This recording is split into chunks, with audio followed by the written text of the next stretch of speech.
Hi friends, പുതിയൊരു വീഡിയോയിലേക്ക് സ്വാഗതം. കമ്പ്യൂട്ടറിൽ വിൻഡോസ് ഇൻസ്റ്റാൾ ചെയ്യുന്ന വീഡിയോ ചെയ്യുമോ എന്ന് പലരും ഇൻസ്റ്റാഗ്രാമിലും അതുപോലെ വീഡിയോയ്ക്ക് താഴെ കമൻ്റായിട്ടും ചോദിച്ചു കണ്ടു. ഇന്നത്തെ വീഡിയോ അതുതന്നെയാണ്. എങ്ങനെയാണ് വിൻഡോസ് 10 ഫ്രഷ് ആയിട്ടൊരു കമ്പ്യൂട്ടറിൽ ഇൻസ്റ്റാൾ ചെയ്യുന്നതെന്ന് നോക്കാം. ഈ വീഡിയോ 3 ഭാഗങ്ങളായിട്ടാണ് തിരിച്ചിരിക്കുന്നത്. വീഡിയോയുടെ ആദ്യ ഭാഗത്ത് വിൻഡോസ് 10ൻ്റെ ISO ഇമേജ് ഒഫീഷ്യലായിട്ട് എങ്ങനെ ഡൗൺലോഡ് ചെയ്തെടുക്കാം എന്നതാണ്. രണ്ടാമതായിട്ട് പറയുന്നത് വിൻഡോസിൻ്റെ ഒരു ബൂട്ടബിൾ പെൻഡ്രൈവ് എങ്ങനെ നിർമ്മിക്കാം എന്നതാണ്. അവസാന ഭാഗത്തിൽ പറയുന്നത് നമ്മൾ നിർമ്മിച്ച ഈ ഒരു ബൂട്ടബിൾ പെൻഡ്രൈവ് ഉപയോഗിച്ചുകൊണ്ട് എങ്ങനെയാണ് വിൻഡോസ് 10 ഫ്രഷ് ആയിട്ട് ഒരു കമ്പ്യൂട്ടറിൽ ഇൻസ്റ്റാൾ ചെയ്യുന്നത് എന്നതിനെക്കുറിച്ചാണ്. വീഡിയോ അവസാനം വരെ കാണാൻ ശ്രമിക്കുക. ഓക്കെ, വീഡിയോയിലേക്ക് കിടക്കാം.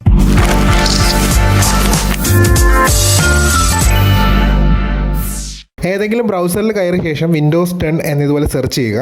ആദ്യം കാണുന്ന ലിങ്കിൽ ക്ലിക്ക് ചെയ്ത് കഴിഞ്ഞാൽ ഈ ഒരു വെബ്സൈറ്റിലെത്തും. ഇവിടെ താഴേക്ക് സ്ക്രോൾ ചെയ്ത് കഴിഞ്ഞാൽ ക്രിയേറ്റ് വിൻഡോസ് 10 ഇൻസ്റ്റലേഷൻ മീഡിയ എന്നൊരു ഓപ്ഷൻ കാണാം. അതിന് തൊട്ട് താഴെയായിട്ട് ഡൗൺലോഡ് ടൂൾ നൗ എന്നൊരു ഓപ്ഷനും കാണാം. അതിൽ ക്ലിക്ക് ചെയ്ത് കഴിഞ്ഞാൽ ചെറിയൊരു സെറ്റപ്പ് ഫയൽ ഇതുപോലെ ഡൗൺലോഡ് ആകും. ഡൗൺലോഡിംഗ് കംപ്ലീറ്റ് ആയി കഴിഞ്ഞാൽ ഇവിടെ ഓപ്പൺ ഫയൽ എന്നൊരു ഓപ്ഷൻ കാണിക്കും. അതിൽ ക്ലിക്ക് ചെയ്ത് പെർമിഷൻ കൊടുത്തു കഴിഞ്ഞാൽ ആ ഒരു ടൂൾ ഇതുപോലെ ഓപ്പൺ ആവുന്നത് കാണാം.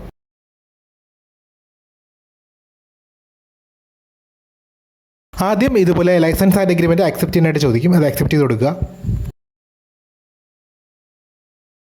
ഇപ്പോൾ ഇവിടെ വന്നിരിക്കുന്നത് upgrade this PC now, create installation media എന്നീ 2 ഓപ്ഷനുകളാണ്. ഇവിടെ ഞാൻ രണ്ടാമത്തെ ഓപ്ഷൻ സെലക്ട് ചെയ്തു, നെക്സ്റ്റ് ക്ലിക്ക് ചെയ്യുന്നു. അടുത്തതായിട്ട് കാണുന്നത് നമ്മൾ ഡൗൺലോഡ് ചെയ്യാൻ പോകുന്ന OSൻ്റെ കുറച്ച് ഡീറ്റെയിൽസ് ആണ്. ലാംഗ്വേജ്, എഡിഷൻ, ആർക്കിടെക്ചർ തുടങ്ങിയവ. ഇവിടെ ഈ താഴെ കാണുന്ന യൂസ് ദ റെക്കമെൻഡഡ് ഓപ്ഷൻസിലെ ടിക്ക് മാറ്റിക്കഴിഞ്ഞാൽ നിങ്ങൾക്കിവിടെ ആവശ്യമായ ചേഞ്ചസ് വരുത്താനായിട്ട് സാധിക്കും. ഞാനിവിടെ ചേഞ്ച് ഒന്നും ചെയ്യുന്നില്ല, നെക്സ്റ്റ് ക്ലിക്ക് ചെയ്യുകയാണ്.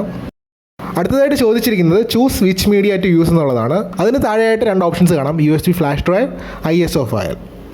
ഇവിടെ 8 GB മുകളിലുള്ള ഒരു പെൻഡ്രൈവും കണക്ട് ചെയ്ത് USB ഫ്ലാഷ് ഡ്രൈവ് എന്ന ഈ ഒരു ഓപ്ഷൻ സെലക്ട് ചെയ്ത് നെക്സ്റ്റ് ക്ലിക്ക് ചെയ്യുകയാണെങ്കിൽ ഈ ഒരു ടൂൾ ഉപയോഗിച്ചുകൊണ്ട് തന്നെ ഒരു ബൂട്ടബിൾ പെൻഡ്രൈവ് ക്രിയേറ്റ് ചെയ്യാൻ സാധിക്കും. പക്ഷേ ഞാനിവിടെ അത് ചെയ്യുന്നില്ല. ഞാൻ ISO ഫയൽ എന്ന ഓപ്ഷൻ സെലക്ട് ചെയ്തു, ശേഷം നെക്സ്റ്റ് ക്ലിക്ക് ചെയ്യുന്നു.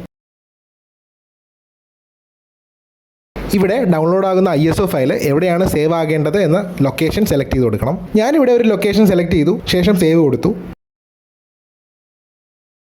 വിൻഡോസ് 10 ISO ഇമേജിൻ്റെ ഡൗൺലോഡിംഗ് പ്രോസസ്സ് ഇവിടെ സ്റ്റാർട്ട് ചെയ്തിട്ടുണ്ട്. ഏതായാലും ഒന്ന് വെയിറ്റ് ചെയ്യാം. ഇൻ്റർനെറ്റിൻ്റെ സ്പീഡ് അനുസരിച്ചിട്ടായിരിക്കും ഈ ഒരു പ്രോസസ്സ് കംപ്ലീറ്റ് ആവുന്നത്. ഇൻ്റർനെറ്റ് ഡൗൺലോഡ് മാനേജർ ഉപയോഗിച്ചുകൊണ്ട് എങ്ങനെ വിൻഡോസ് 10ൻ്റെ ISO ഇമേജ് ഡൗൺലോഡ് ചെയ്യാം എന്നുള്ള വീഡിയോ ഇതിനു മുൻപ് ഞാൻ ചെയ്തിട്ടുണ്ട്. ഈ ഒരു മെത്തേഡ് ബുദ്ധിമുട്ടായിട്ടുള്ളവർ ആ ഒരു വീഡിയോ കണ്ടേക്കുക. അതിൻ്റെ ലിങ്ക് ഐ ബട്ടണിലുണ്ട്. ഡൗൺലോഡിങ്ങും മറ്റെല്ലാ പ്രോസസ്സിങ്ങും എനിക്കിവിടെ കംപ്ലീറ്റ് ആയി കിട്ടിയിട്ടുണ്ട്. എനിക്കിതെല്ലാം കംപ്ലീറ്റ് ആവാനെടുത്ത സമയം എന്ന് പറയുന്നത് ഏകദേശം 20 മിനിറ്റോളം ആണ്. ഇനി അടുത്ത സ്റ്റെപ്പ് ഒരു ബൂട്ടബിൾ പെൻഡ്രൈവ് എങ്ങനെ ക്രിയേറ്റ് ചെയ്യാം എന്നുള്ളതാണ്. ബൂട്ടബിൾ പെൻഡ്രൈവ് ക്രിയേറ്റ് ചെയ്യുന്നതിന് മുന്നേ ആയിട്ട് നിങ്ങളുടെ കമ്പ്യൂട്ടറിൽ ചെക്ക് ചെയ്തിരിക്കേണ്ട മറ്റൊരു കാര്യമുണ്ട്. നിങ്ങളുടെ കമ്പ്യൂട്ടറിൻ്റെ പാർട്ടീഷൻ സ്റ്റൈൽ ഏതാണെന്നുള്ളത് അറിഞ്ഞിരിക്കുക. 2 തരത്തിലുള്ള പാർട്ടീഷൻ സ്റ്റൈലാണുള്ളത്. ഒന്നാമത്തേത് MBR പാർട്ടീഷൻ സ്റ്റൈൽ, രണ്ടാമത്തേത് GPT പാർട്ടീഷൻ സ്റ്റൈൽ. ഇത് ഏതാണെന്ന് തിരിച്ചറിഞ്ഞ ശേഷം അതനുസരിച്ചിട്ടായിരിക്കണം നമ്മൾ ബൂട്ടബിൾ പെൻഡ്രൈവ് ക്രിയേറ്റ് ചെയ്യേണ്ടത്. ഞാൻ ഇതിൻ്റെ ഡീറ്റെയിൽസിലേക്കൊന്നും കടക്കുന്നില്ല. ഇനി ഡീറ്റെയിൽ ആയിട്ട് നിങ്ങൾക്ക് വീഡിയോ വേണമെന്നുണ്ടെങ്കിൽ, എന്താണ് GPT പാർട്ടീഷൻ, എന്താണ് MBR പാർട്ടീഷൻ എന്നുള്ള ഡീറ്റെയിൽ വീഡിയോ വേണമെന്നുണ്ടെങ്കിൽ വീഡിയോയ്ക്ക് താഴെ വന്ന് കമൻറ്റ് ഇട്ടാൽ മതി. ഇത് ചെക്ക് ചെയ്യാന്നുള്ളത് വളരെ സിമ്പിളായിട്ടുള്ള ഒരു കാര്യമാണ്. ഈ കാണുന്ന സ്റ്റാർട്ട് ബട്ടണിൽ മൗസ് ഉപയോഗിച്ച് ഇതുപോലെ റൈറ്റ് ബട്ടൺ ക്ലിക്ക് ചെയ്ത് കഴിഞ്ഞാൽ ഇതുപോലെ കുറച്ച് ഓപ്ഷൻസ് കാണാം. ഇവിടെ ഡിസ്ക് മാനേജ്മെൻറ്റ് എന്ന് പറയുന്നൊരു ഓപ്ഷൻ ഉണ്ട്, അതിൽ ക്ലിക്ക് ചെയ്യുക. ഇപ്പോൾ ഇതുപോലൊരു വിൻഡോ ആയിരിക്കും ഓപ്പൺ ആയിട്ട് വരുന്നത്. എൻ്റെ സിസ്റ്റത്തിൽ താഴെ ഇടതുവശത്തായിട്ട് ഡിസ്ക് 0, ഡിസ്ക് 1 എന്നിങ്ങനെ 2 ഓപ്ഷൻസ് കാണാം. ഞാൻ അതിലേതെങ്കിലും ഒന്നിൽ കൾസർ ഇതുപോലെ കൊണ്ടുവച്ച ശേഷം റൈറ്റ് ബട്ടൺ ക്ലിക്ക് ചെയ്യുന്നു. ഇപ്പോൾ ഇവിടെ കുറച്ച് ഓപ്ഷൻസ് വന്നിട്ടുണ്ട്. അതിൽ ഞാൻ പ്രോപ്പർട്ടി എന്ന ഓപ്ഷൻ സെലക്ട് ചെയ്യുന്നു. ആ ഡിസ്കിൻ്റെ പ്രോപ്പർട്ടി ബാർ ഇവിടെ ഓപ്പൺ ആയിട്ട് വന്നിട്ടുണ്ട്. ഇപ്പോൾ വന്നിരിക്കുന്ന പ്രോപ്പർട്ടി ബാറിൽ മുകളിലായിട്ട് കുറച്ച് ഓപ്ഷൻസ് കാണാം. ഇതിൽ ഞാൻ വോളിയംസ് എന്ന ഓപ്ഷൻ സെലക്ട് ചെയ്യുന്നു. നോക്കുക, ഇവിടെ എഴുതിയിട്ടുണ്ട് നമ്മുടെ പാർട്ടീഷൻ സ്റ്റൈൽ ഏതാണെന്ന്. ഇവിടെ എനിക്കിവിടെ GPT പാർട്ടീഷൻ സ്റ്റൈലാണ്. ഓക്കെ, ഇത്രയേ ഉള്ളൂ. ഇനി നമുക്ക് ബൂട്ടബിൾ പെൻഡ്രൈവ് എങ്ങനെ ക്രിയേറ്റ് ചെയ്യാമെന്ന് നോക്കാം. ബൂട്ടബിൾ പെൻഡ്രൈവ് ക്രിയേറ്റ് ചെയ്യുന്നതിനായിട്ട് ഒരു ചെറിയ ടൂളിൻ്റെ കൂടി സഹായം ആവശ്യമുണ്ട്. റുഫസ് എന്നാണ് ടൂളിൻ്റെ പേര്. ടൂൾ ഡൗൺലോഡ് ചെയ്യേണ്ട വെബ്സൈറ്റ് ഞാൻ ഓപ്പൺ ആക്കിയിട്ടുണ്ട്. ഇതിൻ്റെ ലിങ്ക് ഡിസ്ക്രിപ്ഷനിൽ നിങ്ങൾക്ക് ലഭിക്കുന്നതാണ്. ഇവിടെ താഴേക്ക് സ്ക്രോൾ ചെയ്ത് കഴിഞ്ഞാൽ ഇതുപോലെ ഡൗൺലോഡ് ചെയ്യേണ്ട ലിങ്ക് നിങ്ങൾക്ക് ഇവിടെ ലഭിക്കുന്നതാണ്. ഞാനിതിവിടെ ഡൗൺലോഡ് ചെയ്യുകയാണ്. ഓക്കെ, ഡൗൺലോഡിങ് കഴിഞ്ഞു. ഇനി ബൂട്ടബിൾ ആക്കേണ്ട പെൻഡ്രൈവ് ഞാനിവിടെ കണക്ട് ചെയ്യുകയാണ്. നിങ്ങൾക്കിവിടെ കാണാം പെൻഡ്രൈവ് കണക്ട് ആയിട്ടുണ്ട്. നേരത്തെ ഡൗൺലോഡ് ചെയ്ത റൂഫസ് എന്ന് പറഞ്ഞ ടൂൾ ഞാനിവിടെ ഓപ്പൺ ചെയ്യുകയാണ്. ഇൻസ്റ്റാൾ ഒന്നും ചെയ്യേണ്ട, ജസ്റ്റ് ഡബിൾ ക്ലിക്ക് ചെയ്യുമ്പോൾ തന്നെ അത് ഓപ്പൺ ആയി കിട്ടുന്നതാണ്. ടൂൾ ഇവിടെ ഓപ്പൺ ആയിട്ടുണ്ട്. ടൂൾ ഓപ്പൺ ആകുമ്പോൾ തന്നെ കണക്ട് ചെയ്തിട്ടുള്ള പെൻഡ്രൈവ് ഇവിടെ ഡിറ്റക്ട് ചെയ്യുന്നതാണ്. ഇനി ചെയ്യേണ്ടത് ഡിസ്ക് ഓർ ISO ഇമേജ് എന്ന ഓപ്ഷന് നേരെ കാണുന്ന സെലക്ട് എന്ന ഓപ്ഷൻ അമർത്തി നേരത്തെ ഡൗൺലോഡ് ചെയ്ത് വെച്ചിട്ടുള്ള Windows 10 ISO ഇമേജ് സെലക്ട് ചെയ്ത് കൊടുക്കുക എന്നുള്ളതാണ്. ശേഷം തൊട്ട് താഴെയായിട്ട് പാർട്ടീഷൻ സ്കീം എന്നൊരു ഓപ്ഷൻ കാണാം. തൊട്ട് മുൻപ് വീഡിയോയിൽ പറഞ്ഞതുപോലെ നിങ്ങളുടെ പാർട്ടീഷൻ സ്റ്റൈൽ ഏതാണെന്ന് ഉറപ്പുവരുത്തിയ ശേഷം ഉചിതമായത് തിരഞ്ഞെടുക്കുക. എൻ്റെ സിസ്റ്റത്തിൽ GPT പാർട്ടീഷൻ ആണ്, അതുകൊണ്ട് ഞാൻ GPT സെലക്ട് ചെയ്തു. GPT പാർട്ടീഷൻ ആണ് നിങ്ങൾ സെലക്ട് ചെയ്യുന്നതെങ്കിൽ തൊട്ട് താഴെ ഫയൽ സിസ്റ്റം എന്നൊരു ഓപ്ഷൻ കാണാം. അത് FAT32 ആണെന്ന് ഉറപ്പുവരുത്തുക. ഇത്രയും ചെയ്ത് കഴിഞ്ഞിട്ടുണ്ടെങ്കിൽ താഴെ കാണുന്ന സ്റ്റാർട്ട് എന്ന ബട്ടൺ അമർത്തുക. ഇപ്പോൾ ഇതുപോലൊരു വാർണിംഗ് ബോക്സ് വന്നിട്ടുണ്ടാകും. പെൻഡ്രൈവിൽ നിലവിലുള്ള എല്ലാ ഡേറ്റയും ഡിസ്ട്രോയ് ആകും എന്നാണ് പറഞ്ഞിരിക്കുന്നത്. ഓക്കെ കൊടുത്താൽ മതി. ബൂട്ടബിൾ പെൻഡ്രൈവ് ഇവിടെ തയ്യാറായിക്കൊണ്ടിരിക്കുകയാണ്. ഈ ഒരു പ്രോസസ്സ് കഴിയുന്നത് വരെ ഒന്ന് വെയിറ്റ് ചെയ്യാം.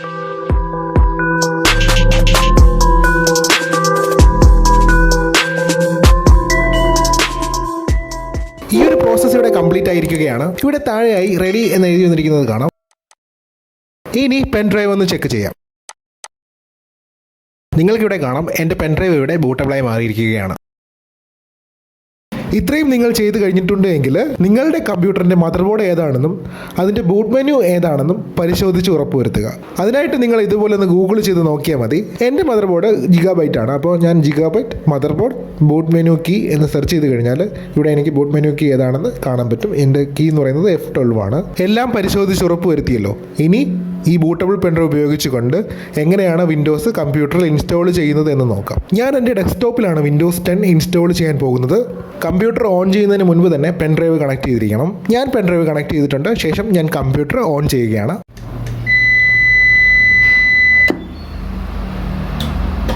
കമ്പ്യൂട്ടർ സ്റ്റാർട്ടായി വരുന്ന ആ സമയത്ത് തന്നെ ഇവിടെ ബൂട്ട് മെനു കീ പ്രസ് ചെയ്തിരിക്കണം. ഞാനിവിടെ F12 കീ പ്രസ് ചെയ്തുകൊണ്ടിരിക്കുകയാണ്. നോക്കുക, ഇവിടെ പ്ലീസ് സെലക്ട് ബൂട്ട് ഡിവൈസ് എന്നൊരു ഡയലോഗ് ബോക്സ് ഇവിടെ വന്നിട്ടുണ്ട്. കമ്പ്യൂട്ടറിൽ കണക്ട് ചെയ്തിട്ടുള്ള പെൻഡ്രൈവും ഇവിടെ ലിസ്റ്റ് ചെയ്തിട്ടുള്ളതായിട്ട് കാണാം. Up and down arrow key press ചെയ്ത് കഴിഞ്ഞാൽ എനിക്കിങ്ങനെ അത് സെലക്ട് ചെയ്യാനായിട്ട് സാധിക്കും. പെൻഡ്രൈവിൽ സെലക്ഷൻ എത്തിച്ച് ഞാൻ എൻ്റർ കീ പ്രസ് ചെയ്തു. പെൻഡ്രൈവ് ലോഡ് ചെയ്യുന്നുണ്ടോ ഇല്ലയോ എന്ന് നോക്കാം.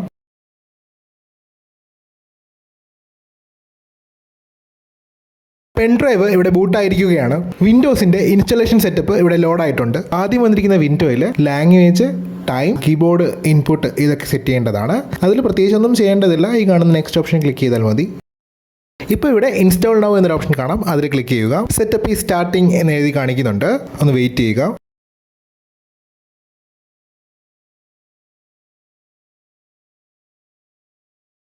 അടുത്തതായിട്ട് ചോദിക്കുന്നത് വിൻഡോസ് ആക്ടിവേഷൻ ചെയ്യുന്നതിന് വേണ്ടിയിട്ടുള്ള പ്രോഡക്റ്റ് കീ ആണ്. പ്രോഡക്റ്റ് കീ ഇല്ല എങ്കിൽ I don't have a product key എന്നൊരു ഓപ്ഷൻ ഇവിടെ ഉണ്ട്. അതിൽ ക്ലിക്ക് ചെയ്താൽ മതി. ഞാനും അതിലാണ് ക്ലിക്ക് ചെയ്യുന്നത്. എങ്കിൽ അടുത്ത സ്റ്റെപ്പിലേക്ക് പോകാം. അടുത്തതായിട്ട് ചോദിച്ചിരിക്കുന്നത് വിൻഡോസ് 10ൻ്റെ ഏത് എഡിഷനാണ് ഇവിടെ ഇൻസ്റ്റാൾ ചെയ്യേണ്ടത് എന്നാണ്. ഞാനിവിടെ വിൻഡോസ് 10 Pro ആണ് സെലക്ട് ചെയ്യുന്നത്. ഈ സ്റ്റെപ്പിൽ ടേംസ് ആൻഡ് കണ്ടീഷൻസ് ആണ് അക്സെപ്റ്റ് ചെയ്യേണ്ടത്. ഈ കാണുന്ന ചെക്ക് ബോക്സിൽ ടിക്ക് ചെയ്ത ശേഷം നെക്സ്റ്റ് ക്ലിക്ക് ചെയ്താൽ മതി. ഇപ്പോൾ ഇവിടെ ചോദിച്ചിരിക്കുന്നത് അപ്ഗ്രേഡ് ചെയ്യണോ അതോ കസ്റ്റം ഇൻസ്റ്റാൾ ആണോ ചെയ്യേണ്ടത് എന്നാണ്. ഞാനിവിടെ രണ്ടാമത്തെ ഓപ്ഷനാണ് സെലക്ട് ചെയ്യുന്നത്. Custom install Windows only advanced. Custom install select ചെയ്ത് കഴിഞ്ഞാൽ ഇങ്ങനൊരു ഓപ്ഷൻ ആയിരിക്കും വരുന്നത്. ഈ കാണുന്നതാണ് എൻ്റെ ഹാർഡ് ഡിസ്ക്. 500 GB ഹാർഡ് ഡിസ്ക്കാണ് ഞാൻ ഉപയോഗിക്കുന്നത്. പുതിയ ഒരു ഡിസ്ക് പാർട്ടീഷൻ ക്രിയേറ്റ് ചെയ്യുന്നതും നിലവിലുള്ള ഒരു പാർട്ടീഷൻ ഫോർമാറ്റ് ചെയ്യുന്നതും ഡിലീറ്റ് ചെയ്യുന്നതും ഒക്കെ ഈ ഒരു ഭാഗത്താണ്.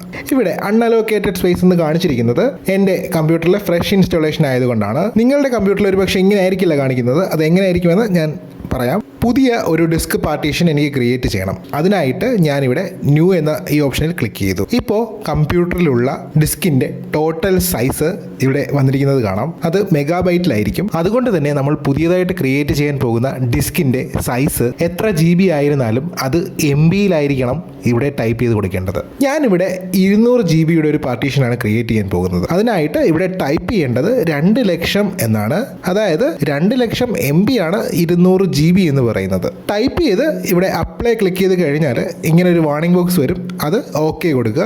ഇപ്പോൾ ഇവിടെ 2 പാർട്ടീഷൻസ് വന്നിരിക്കുന്നത് കാണാം. ഒന്ന് സിസ്റ്റം റിസർവ്ഡ് പാർട്ടീഷൻ, രണ്ടാമത്തേത് ഞാൻ ക്രിയേറ്റ് ചെയ്ത primary partition. System reserved partition എന്ന് പറയുന്നത് കമ്പ്യൂട്ടർ പ്രോപ്പറായിട്ട് വർക്ക് ചെയ്യുന്നതിന് വേണ്ടിയിട്ട് ഓട്ടോമാറ്റിക്കലി ക്രിയേറ്റ് ആവുന്നതാണ്.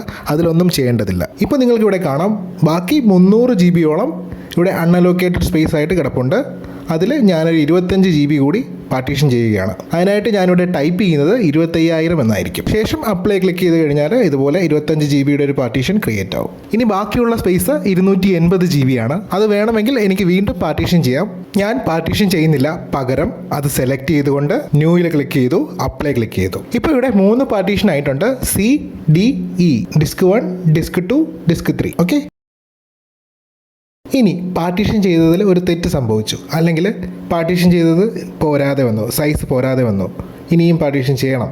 അങ്ങനെയാണെങ്കിൽ നേരത്തെ പാർട്ടീഷൻ ചെയ്ത ആ ഡ്രൈവ് സെലക്ട് ചെയ്യുക. എന്നിട്ട് താഴെ കാണുന്ന ഈ ഡിലീറ്റ് ബട്ടൺ ഉണ്ടല്ലോ, അതിൽ ക്ലിക്ക് ചെയ്ത് കഴിഞ്ഞ് ഓക്കെ കൊടുത്തു കഴിഞ്ഞാൽ അത് വീണ്ടും അൺഅലോക്കേറ്റഡ് സ്പേസിലേക്ക് പോകും. എന്നിട്ട് അത് സെലക്ട് ചെയ്ത് വീണ്ടും പഴയതുപോലെ ന്യൂ കൊടുത്ത് വീണ്ടും ഇഷ്ടമുള്ള സൈസിലേക്ക് പിന്നെയും പാർട്ടീഷൻ ചെയ്യാവുന്നതാണ്. എൻ്റെ സിസ്റ്റം ഇപ്പോൾ ഇരിക്കുന്നത് കണ്ടല്ലോ, ഇതുപോലെ ആയിരിക്കും നിങ്ങളുടെ സിസ്റ്റത്തിൽ വിൻഡോസിൻ്റെ സെറ്റപ്പ് റൺ ചെയ്യുന്ന സമയത്ത് കാണുന്നത്. ഇനി ആരെങ്കിലും ഡാറ്റയൊന്നും നഷ്ടപ്പെടാതെ വിൻഡോസ് ഇൻസ്റ്റാൾ ചെയ്യാൻ ആഗ്രഹിക്കുന്നുണ്ടെങ്കിൽ ഇങ്ങനെയായിരിക്കും അവരുടെ പാർട്ടീഷൻസ് ഉണ്ടാവുക. അപ്പോൾ അവർ ചെയ്യേണ്ടത് വിൻഡോസിൻ്റെ സെറ്റപ്പ് ഇതുപോലെ റൺ ചെയ്യുക. ഈ ഒരു സ്റ്റേജിൽ എത്തി കഴിയുമ്പോൾ വിൻഡോസ് ഇൻസ്റ്റാൾ ചെയ്തിട്ടുള്ള ഡിസ്ക് കണ്ടെത്തി കഴിഞ്ഞാൽ അതിൽ സെലക്ട് ചെയ്ത ശേഷം ഇതുപോലെ ഫോർമാറ്റ് ക്ലിക്ക് ചെയ്ത് യെസ് കൊടുത്തു കഴിഞ്ഞാൽ ഫോർമാറ്റ് ആവും. OS മാത്രമേ ഫോർമാറ്റ് ആവുകയുള്ളൂ. നിങ്ങളുടെ ഡേറ്റയൊക്കെ അതുപോലെ സുരക്ഷിതമായിരിക്കും. ഫോർമാറ്റ് ആയ അതേ ഡ്രൈവ് സെലക്ട് ചെയ്തുകൊണ്ട് നെക്സ്റ്റ് ക്ലിക്ക് ചെയ്ത് കഴിഞ്ഞാൽ ഇതുപോലെ വിൻഡോസ് വീണ്ടും റീഇൻസ്റ്റാൾ ആവുന്നതാണ്.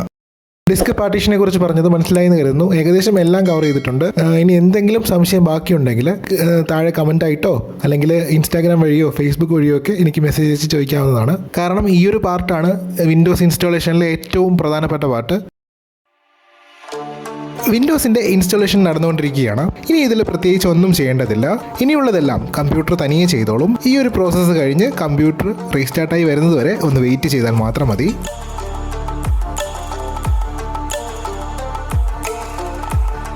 ഇൻസ്റ്റാളേഷൻ കഴിഞ്ഞ ശേഷം ഇതുപോലെ റീസ്റ്റാർട്ട് കാണിക്കുന്ന സമയത്ത് നിങ്ങൾക്ക് വേണമെങ്കിൽ കണക്ട് ചെയ്തിട്ടുള്ള പെൻഡ്രൈവ് റിമൂവ് ചെയ്യാവുന്നതാണ്.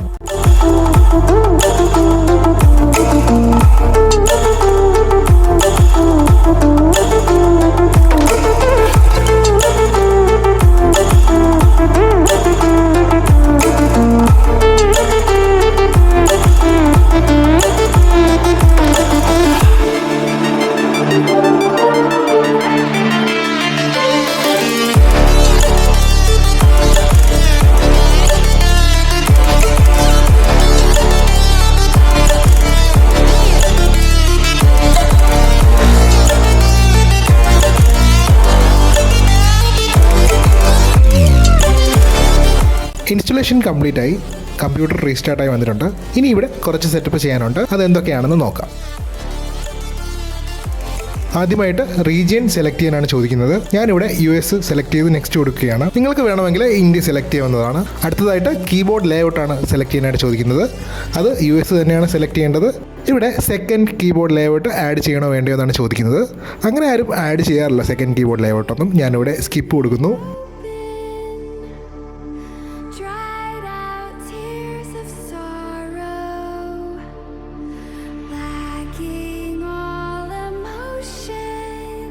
അടുത്തതായിട്ട് പേഴ്സണൽ യൂസിന് വേണ്ടിയിട്ടാണോ ഓർഗനൈസേഷന് വേണ്ടിയിട്ടാണോ വിൻഡോസ് സെറ്റപ്പ് ചെയ്യുന്നത് എന്നതാണ്. ഞാനിത് പേഴ്സണൽ യൂസിന് വേണ്ടിയിട്ടാണ് സെറ്റപ്പ് ചെയ്യുന്നത്. അതുകൊണ്ട് തന്നെ പേഴ്സണൽ യൂസ് സെലക്ട് ചെയ്ത് നെക്സ്റ്റ് ക്ലിക്ക് ചെയ്തു. ഇത് മൈക്രോസോഫ്റ്റ് അക്കൗണ്ടിൽ ലോഗിൻ ചെയ്യാനുള്ള ഓപ്ഷനാണ്. തൽക്കാലം ഓഫ്ലൈൻ അക്കൗണ്ട് എന്ന ഈ ഒരു ഓപ്ഷനാണ് ഞാൻ സെലക്ട് ചെയ്യുന്നത്. വേണമെങ്കിൽ മൈക്രോസോഫ്റ്റ് അക്കൗണ്ട് ഉപയോഗിച്ചുകൊണ്ട് പിന്നീട് നിങ്ങൾക്ക് സൈൻ ഇൻ ചെയ്യാവുന്നതാണ്. അടുത്തതായിട്ട് വന്നിരിക്കുന്നത് സൈൻ ഇൻ ചെയ്ത് കഴിഞ്ഞാൽ മൈക്രോസോഫ്റ്റിന് തന്നെ ഒരുപാട് സർവീസസ് ലഭിക്കും എന്ന് പറഞ്ഞിട്ടുള്ള ഒരു വിൻഡോ ആണ്. തൽക്കാലം ഞാൻ ലിമിറ്റഡ് എക്സ്പീരിയൻസ് എന്നുള്ളത് ക്ലിക്ക് ചെയ്യുന്നു. അടുത്തതായിട്ട് വന്നിരിക്കുന്നത് കമ്പ്യൂട്ടർ ആരാണോ ഉപയോഗിക്കുന്നത് അയാളുടെ പേര് ടൈപ്പ് ചെയ്യാൻ വേണ്ടിയിട്ടാണ്. ഞാനിവിടെ എൻ്റെ ചാനലിൻ്റെ പേരാണ് കൊടുക്കുന്നത്. എന്നിട്ട് നെക്സ്റ്റ് ക്ലിക്ക് ചെയ്യുന്നു. പാസ്വേഡ് വേണമെങ്കിൽ കൊടുക്കാം, ഞാൻ കൊടുക്കുന്നില്ല. നെക്സ്റ്റ് ക്ലിക്ക് ചെയ്തു. ഇപ്പോൾ വന്നിരിക്കുന്നത് പ്രൈവസി സെറ്റിംഗ്സ് ഓണും ഓഫും ചെയ്യാനുള്ള ഓപ്ഷനാണ്. ഇത് നിങ്ങൾക്ക് പിന്നീടും ചെയ്യാവുന്നൊരു കാര്യമാണ്. ഇവിടെ തൽക്കാലം അഡ്വർടൈസിംഗ് ID എന്ന് പറയുന്ന ഈ ഒരു ഓപ്ഷൻ ഞാൻ ഓഫ് ചെയ്തുകൊണ്ട് ആക്സെപ്റ്റ് ക്ലിക്ക് ചെയ്യുന്നു.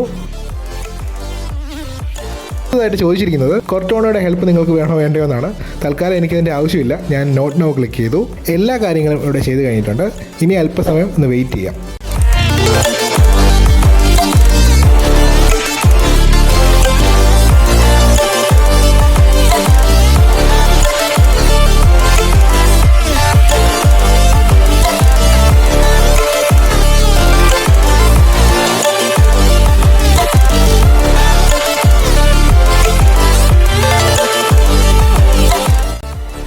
സിസ്റ്റം കംപ്ലീറ്റ് ആയിട്ട് ഇവിടെ ഓപ്പൺ ആയിട്ട് വന്നിട്ടുണ്ട്.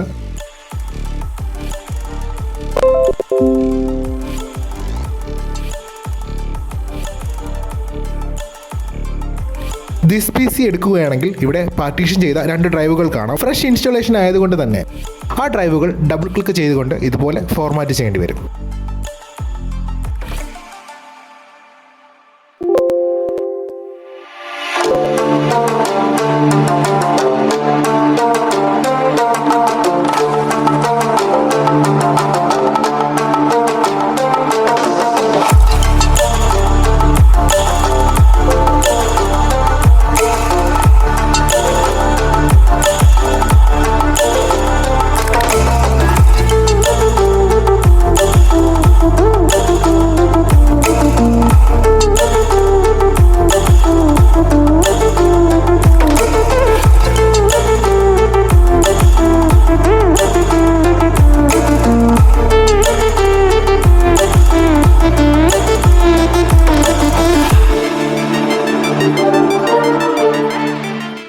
ഈ വീഡിയോ നിങ്ങൾക്ക് ഇഷ്ടപ്പെട്ടിട്ടുണ്ടെങ്കിൽ നിങ്ങളുടെ സുഹൃത്തുക്കൾക്ക് ഷെയർ ചെയ്യുകയും വീഡിയോ ലൈക്ക് ചെയ്യുകയും ചെയ്യുക. കൂടാതെ വീഡിയോയെക്കുറിച്ചുള്ള അഭിപ്രായങ്ങളും സംശയങ്ങളും വീഡിയോയ്ക്ക് താഴെ കമൻറ്റായി അറിയിക്കുക. ഇതുപോലെ പ്രയോജനപ്രദമായ വീഡിയോകൾ ഇനിയും ലഭിക്കുന്നതിനായി താഴെ കാണുന്ന ആ ചുവന്ന സബ്സ്ക്രൈബ് ബട്ടൺ ക്ലിക്ക് ചെയ്ത് ഇപ്പോൾ തന്നെ ഈ വീഡിയോ ചാനൽ സൗജന്യമായി സബ്സ്ക്രൈബ് ചെയ്യുക. വീഡിയോ അപ്ലോഡ് ചെയ്യുമ്പോൾ തന്നെ നോട്ടിഫിക്കേഷൻ ലഭിക്കുന്നതിനായി തൊട്ടടുത്ത് കാണുന്ന ബെൽ ഐക്കൺ കൂടി അമർത്തിക്കുക. ഓക്കെ ഫ്രണ്ട്സ്, ഇന്നത്തെ വീഡിയോയിൽ ഇത്രയേ ഉള്ളൂ. ഇതിലും നല്ലൊരു അറിവുമായി മറ്റൊരു വീഡിയോയിൽ കാണാമെന്ന പ്രതീക്ഷയോടെ സൈനിങ് ഓഫ് അബിൻ.